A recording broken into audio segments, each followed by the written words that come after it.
Halo, selamat malam. Assalamualaikum warahmatullahi wabarakatuh. Salam sejahtera buat kita semua. Shalom, Om Swastiastu, Namo Buddhaya, salam kebajikan dan salam Pancasila. Pancasila di hati, NKRI harga mati.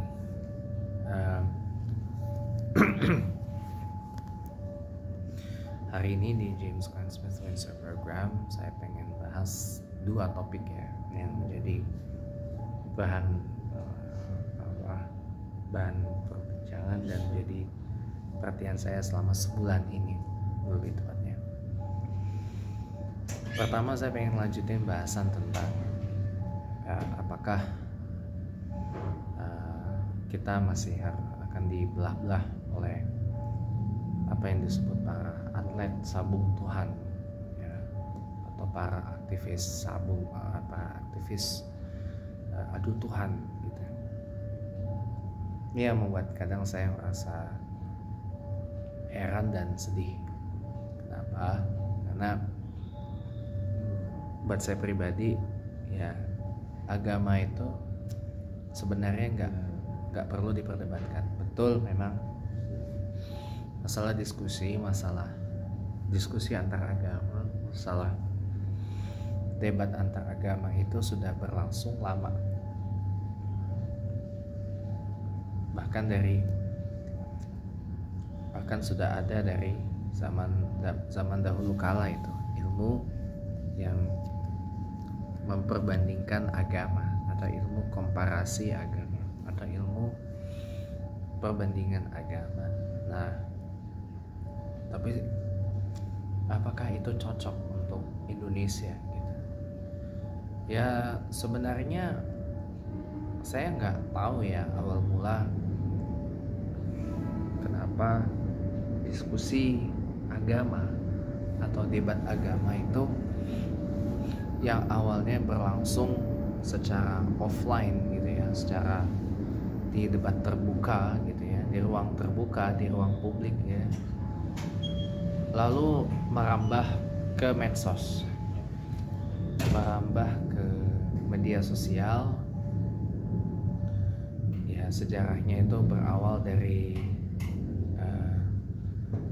Facebook ya, katanya sih berawal dari Facebook, lalu lari ke WA, ke WhatsApp ya, WhatsApp di voice note ya lebih tepatnya, dan sekarang itu lari lagi kemudian ke Zoom, lari lagi kemudian ke awalnya ke multi-stream sebelum adanya Zoom, lari lagi ke StreamYard ya, ke YouTube, dan sekarang ada lagi di TikTok gitu. Nah ini ada apa gitu? Karena jujur aja ya, antara satu agama dengan agama yang lain jelas memiliki perbedaan, mau yang tidak terlalu visible ataupun yang visible banget, ataupun yang mencolok banget. Ya apakah itu untuk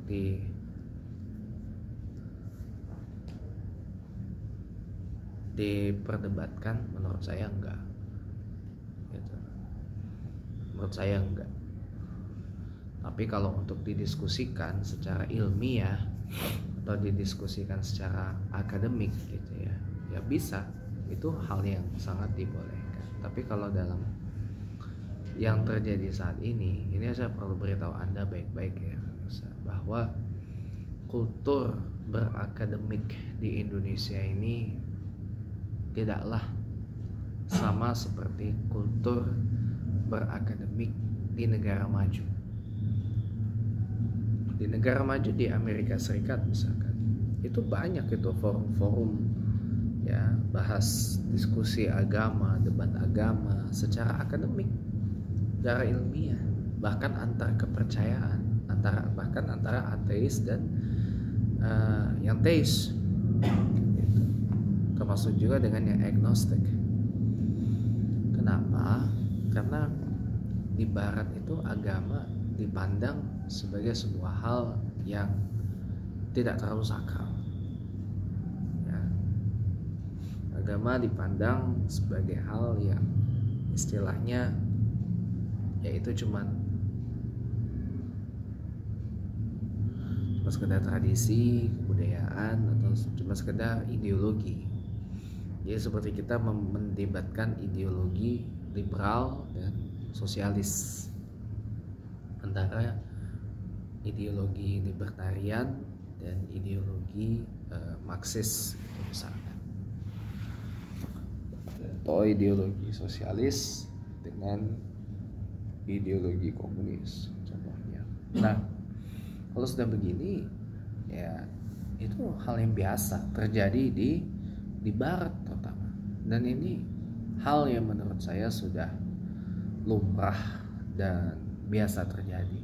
Jadi kalau saya pribadi menilai hal ini kita tidak perlu ambil pusing gitu. Nah, masalahnya kenapa ada pihak-pihak yang terus-menerus mencoba berusaha supaya debat agama itu berhenti di Indonesia ini, terutama di media sosial.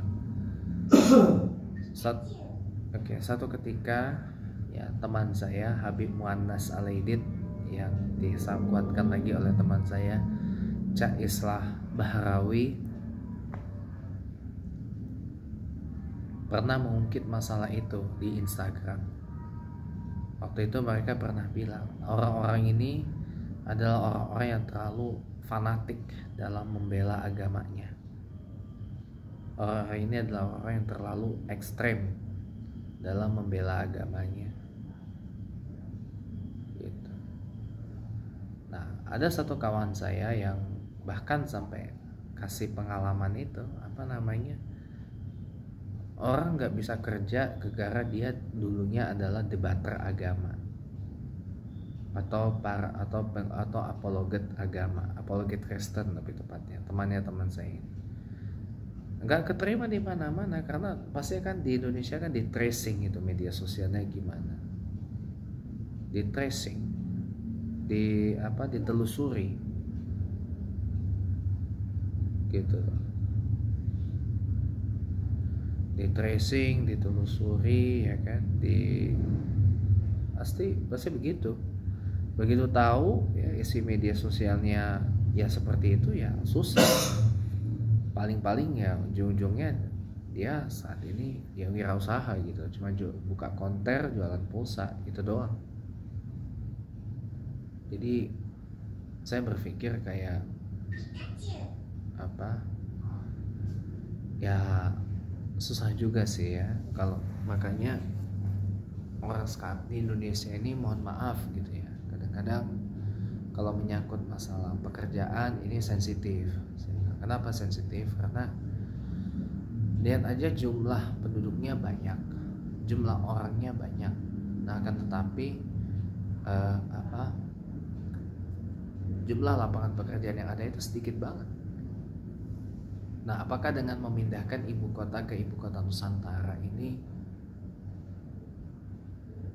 bisa dipastikan terjamin itu membuka lapangan pekerjaan? To be honest, saya sebenarnya nggak gitu setuju dengan pembangunan ibu kota Nusantara, apalagi dengan luas yang mencapai 400.000 hektar. Menurut saya itu terlalu besar untuk sebuah planned city, dan apalagi anggarannya lumayan fantastis ya, 466 triliun rupiah, hampir 500 triliun rupiah, hampir 100 triliun anggaran untuk membangun IKN, ibu kota baru. Kenapa nggak dipindahkan ke lokasi yang sudah ada gitu, di Kalimantan misalkan di Palangkaraya gitu, sesuai dengan yang diamanahkan oleh Bung Karno atau yang dicita-citakan oleh Bung Karno. Karena Palangkaraya itu kan luas, tinggal bagaimana membangun infrastruktur penunjang seperti gedung-gedung pemerintahan pusat, lalu kemudian kebutuhan besar, itu kan bisa ketimbang membangun build from scratch. Tapi alasannya lagi-lagi karena alasan pemerataan ekonomi. Itu sudah baik, dan alasannya adalah Jakarta ini sudah terlalu overpopulasi. Jakarta sudah terlalu overpopulated. Populasi Jakarta ini udah berlebihan, udah kelebihan sebenarnya. Ditambah Jakarta persoalan klasiknya adalah macet dan banjir yang nggak bisa teratasi. Karena susah menangani persoalan Jakarta itu, jujur susah. Ya. Makanya jadi lebih baik pindah sekalian gitu, pindah ibu kota, lumayan beban Jakarta teringankan gitu ya, dan itu siapa tahu bisa membuka lapangan pekerjaan baru dengan adanya IKN Ibu Kota Nusantara. Yang pasti mereka juga butuh penduduk yang bukan hanya dari kalangan pemerintahan, mereka juga butuh penduduk dari luar pemerintahan. Walaupun mereka juga menerapkan batas maksimal penduduknya itu sekitar 1 juta sampai 1,5 juta jiwa. Nah akan tetapi tetap mereka perlu pendudukan. Mereka pasti butuh orang untuk kerja di situ. Dibukalah lowongan pekerjaan. Nah, kadang-kadang lowongan pekerjaan ini kendalanya apa? Satu, usia. Yang kedua, tracing media sosial, social media tracing atau social media tracking, penelusuran media sosial. Ini susah gitu. Kalau kita yang memang biasa orang aktivis ya, apalagi aktivis jalanan gitu ya, aktivis jalanan ya, mau itu aktivis politik, aktivis buruh, aktivis agama, aktivis mahasiswa, atau aktivis jalanan lah gitu intinya, bahkan aktivis medsos gitu ya. Wah itu udah susah. Kenapa? Karena pasti kita akan banyak gitu keluar hujah-hujah yang kadang-kadang menurut sebagian orang itu nggak karu-karuan. Orang banyak yang bilang, wah ini sosmednya hancur, wah ini sosmednya A B C D gitu kan, wah ini sosmednya gini. Sedih gitu saya. Jadi seakan-akan, kalau boleh saya bilang, kalau dalam bahasa Inggris saya sebut the government make people much poorer. Jadi pemerintah membuat masyarakat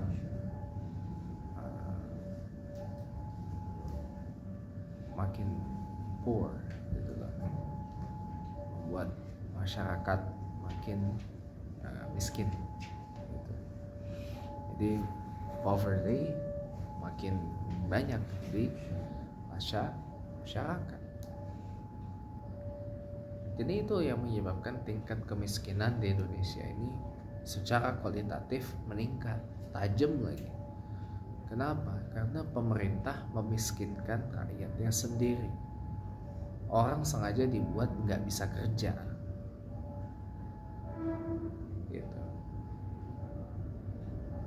Sengaja orang dibuat nggak bisa kerja dan nggak akan bisa dapat lowongan pekerjaan. Karena ditutup semua oleh pemerintah lewat siag, kualifikasi, social media tracking. Ini jujur membuat saya tuh sedih gitu. Coba lihat perbedaannya dengan di Singapura, dengan di Jepang yang jumlah penduduk usia tuanya lebih banyak dari Indonesia. Kita lihat pekerja-pekerja di Singapura, pekerja-pekerja di Jepang, bahkan di kampung saya di UK pun banyak orang yang usia di atas 50, di atas usia pensiunnya Indonesia gitu ya, masih kerja. Bahkan kalau mereka pun sudah pensiun pun mereka masih ada yang kerja gitu. Masih ada yang kerja. Bahkan di usia pensiunnya orang Indonesia itu ya, orang masih kerja. Orang yang usianya setara dengan usia wafatnya Nabi Muhammad Sallallahu Alaihi Wasallam, yaitu 63 tahun, itu masih banyak yang kerja di Singapura, di Jepang, di UK, itu masih ada. Kenapa? Karena mereka melihat dari kemampuan, mereka melihat dari keterampilan yang mereka punya, bukan dari hal-hal yang ada di Indonesia ini, bukan dari seberapa tebal CV-nya atau surat lamarannya, bukan dari seberapa banyak, bukan dari seberapa good manner-nya orang ini di medsos sampai harus, bukan dari seberapa baiknya orang ini sampai harus bikin SKCK atau SKCK, surat keterangan catatan kepolisian segala gitu.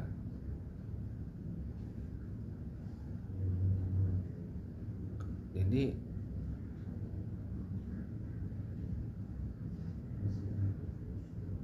atau istilahnya criminal record ya bahasa Inggrisnya. Jadi kadang-kadang saya berpikiran kayak ya alangkah susahnya gitu loh untuk sejahtera, untuk beruang gitu loh di Indonesia ini. Alangkah susahnya gitu kalau menurut saya pribadi ya. Lihat dari keadaan yang terjadi sekarang. Menyedihkan, memang menyedihkan. Ya, memprihatinkan, ya memang memprihatinkan. Tapi ya inilah negeri Wakanda, negeri Indonesia yang harus kita perbaiki bersama-sama. Gitu. Nah makanya jujur kalau saya boleh bilang, dengan hadirnya IKN itu bisa jadi membuka lapangan pekerjaan baru. Dengan didatangkannya sejumlah investor asing, siapa tahu bisa menciptakan banyak lapangan kerja baru di samping masyarakat lokal yang menciptakan lapangan kerja. Jadi mempekerjakan banyak orang. Jadi kalau saya pribadi menilai ya kita ini memang masih banyak pekerjaan rumah yang harus kita selesaikan sebagai bangsa dan negara, terutama dalam hal kesejahteraan rakyat, dalam hal kesejahteraan sosial, dalam hal mewujudkan sila kelima dari Pancasila, yaitu keadilan sosial bagi seluruh rakyat Indonesia. Nah makanya daripada itu para pemirsa, ini memang menjadi PR bagi setiap calon presiden, calon wakil presiden dan partai politik yang berlaga di pemilu 2024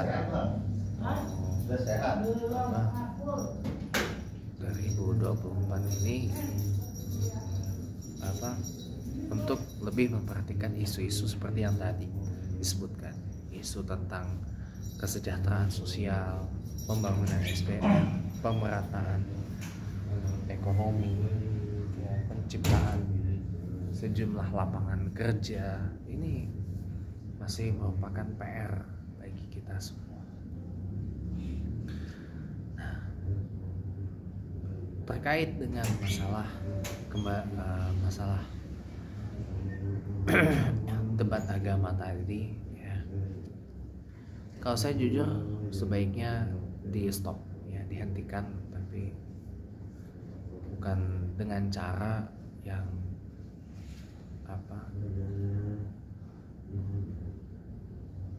hujatan dibalas hujatan gitu sih. Kalau memang dirasa itu merugikan, kalau memang itu merasa udah kena nih 156A KUHP tentang penodaan agama atau penistaan agama, itu kan bisa dilaporkan ke polisi. Diksi-diksi yang dirasa mungkin kena dengan 156A KUHP, asal barang buktinya ada, asal bukti-bukti yang ada itu sudah kuat, pasti akan ditindak, karena nggak mungkin kalau orang masalah 156A KUHP itu akan dibiarkan terus-menerus, penodaan agama akan dibiarkan terus-menerus, paling cuma diproses. Yang penting datanya kuat, dananya pun juga kuat gitu. Jadi satu-satunya cara untuk menghentikan debat agama yang belakangan saya lihat berujung penghujatan di Indonesia ini adalah dengan law enforcement, dengan penegakan hukum, rule of law. Dengan rule of law itu memang sudah harga mati, mau tidak mau, suka tidak suka. Karena karena ya betul, lakum dinukum waliyadin, agamamu ya agamamu, agamaku ya agamaku, lakum akidatikum walana akidati, gitu. Akidahmu akidahmu, akidahku akidahku. Makanya jujur gak cocok sebenarnya untuk ada seperti itu di Indonesia, karena pasti ini yang terjadi sekarang ini, penghujatan, apalagi di medsos. Maaf ya, kalau secara terbuka, secara ilmiah, offline gitu ya, ada yang memoderatori, misalkan antara Islam dan Kristen nih, dari Islam misalkan 3 orang, dari Kristen 3 orang, saling memaparkan, tapi tidak saling serang, bahkan tidak juga menyerang pribadi. Nah itu pasti sehat. Kalau ini kan enggak, ini kan maaf gitu ya, ad hominem ada, exchange of hate speeches ada, gitu. Kita pindah ke depan dulu.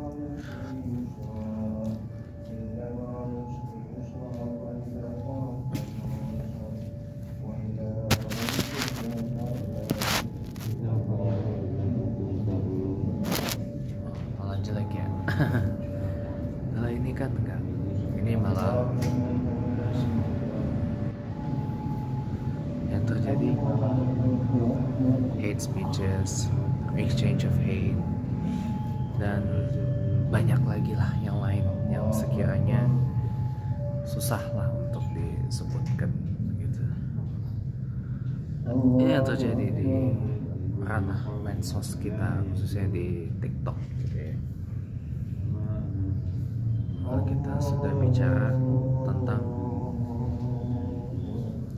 debate agama,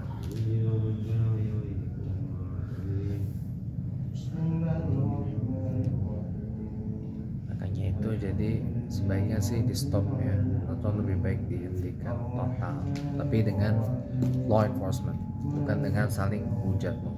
Kalau dinasihatin dan nggak bisa, ya sudah. Kalau merasa diksi itu sudah berujung kepada insult ya, penistaan agama, ya lebih baik polisikan. Oke, yang kedua yang bisa bahas ya, masalah demokrasi. Masalah demokrasi kita ini tadi ya, dari sholat ya, alhamdulillah. Jadi second part 2 ya, ini tentang demokrasi. Demokrasi kalau itu berasal dari bahasa Yunani ya, yang artinya demos dan kratos, artinya kekuasaan dan kedaulatan tertinggi itu berada di tangan rakyat ya. Demos dan kratos. Nah, saya simpulkan demokrasi itu adalah sebuah sistem yang berisik, yang loud, yang riuh ya. Dan itu sudah nature of democracy, sudah sifat alami dari demokrasi, bisik, riuh, berisik, rame gitu ya. Kalau kayak gitu, kalau tidak ada itu berarti itu tidak demokrasi, itu namanya otoriter ataupun totaliter, ataupun kita sering menyebutnya itu sebagai sebuah otokrasi, otoskratos ya.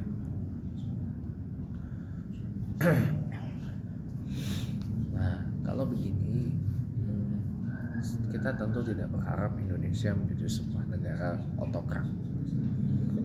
Kita tentu berharap menjadi negara demokrat yang konsisten, karena demokrasi yang kita perjuangkan ini selama 25 tahun dengan penuh air mata, keringat, darah, dan nyawa bahkan namanya, bukan hanya sekedar ditentukan dari proses 5 tahunan yang kita namakan pemilihan umum atau general election. Pilar utama dari demokrasi atau fondasi utama dari demokrasi itu adalah kebebasan berbicara, free speech, kebebasan berekspresi, free expression, kemudian kebebasan beragama, freedom of religion, freedom to believe, bebas berkepercayaan, kemudian freedom from fear, bebas dari rasa takut, bebas dari intimidasi, bebas dari ancaman, freedom from threat, freedom from intimidation, lalu bebas dari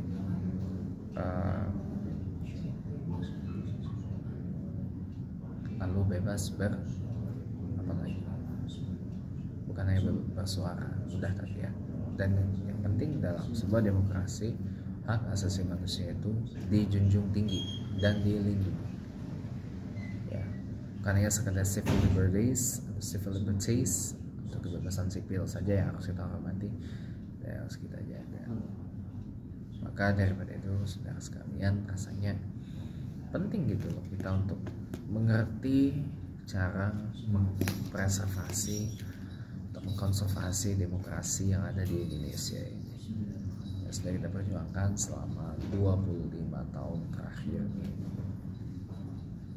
Makanya jadi terus terang ya, kita saat ini dihadapkan dengan situasi demokrasi yang tidak baik-baik saja, demokrasi yang terus-menerus mengalami kemerosotan, terus-menerus mengalami penurunan dari segi kualitas di Indonesia, terus-menerus mengalami kejatuhan di negara ini. Ya, kenapa? Karena secara psikologi sosial masyarakat politik Indonesia ini masih tersandra oleh yang namanya budaya politik feodalisme dan otoritarianisme dan totalitarianisme yang terjadi sepanjang zaman Orde Baru di era Presiden Soeharto. Nah, jadi banyak di antara kita yang masih belum siap berdemokrasi secara terbuka, beregalitarian itu belum. Orang tidak mengenal di Indonesia ini apa itu egaliter ataupun equity, pemerataan, penyetaraan atau penyamarataan. Belum. Itu padahal tercantum dalam sila kelima dari Pancasila.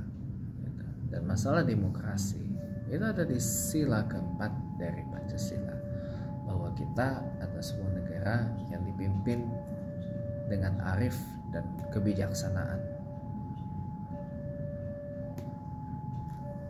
yang berwujud dalam sebuah permusyawaratan perwakilan. Jadi kita demokrasinya bukan demokrasi langsung, tapi representatif demokrasi atau demokrasi perwakilan. Kita bukan Swiss yang demokrasi langsung atau direct demokrasi. Atau kalau di sana memang secara de jure disebut semi direct demokrasi, demokrasi semi langsung. Karena dia juga masih menerapkan representatif demokrasi atau demokrasi perwakilan. Karena untuk negara sebesar Indonesia ya, kalau untuk nerapin direct demokrasi, it would be a huge disaster. It will be a huge disaster, bencana yang besar banget karena jumlah penduduk kita banyak dan tingkat intelijensi, tingkat pendidikan, kualitas pendidikan penduduk kita ini juga beragam. Gitu. Makanya akan berbagai macam pandangan, berbagai macam pemikiran, berbagai macam opini itu pasti akan terjadi. Maka sebaiknya kita menyadari dan memahami bahwa demokrasi ialah sebuah sistem yang riuh, sebuah sistem yang berisik, sebuah sistem yang memaksa kita untuk berada di dalam keramaian, keriuhan, orang bicara A, B, C, D, orang berpendapat A, B, C, D, menuangkan pemikiran A, B, C, D, dan sebagainya. Salah-satunya cara adalah kita beradaptasi dan menerima itu. Dan yang terpenting dari yang paling penting adalah kita bisa menjalankan demokrasi itu dengan benar, ya, menjalankan demokrasi secara kafah. Insya Allah kalau itu bisa kita lakukan, maka Indonesia akan terus menjadi negara demokrasi yang sampai akhir zaman. Terima kasih, kita jumpa lagi.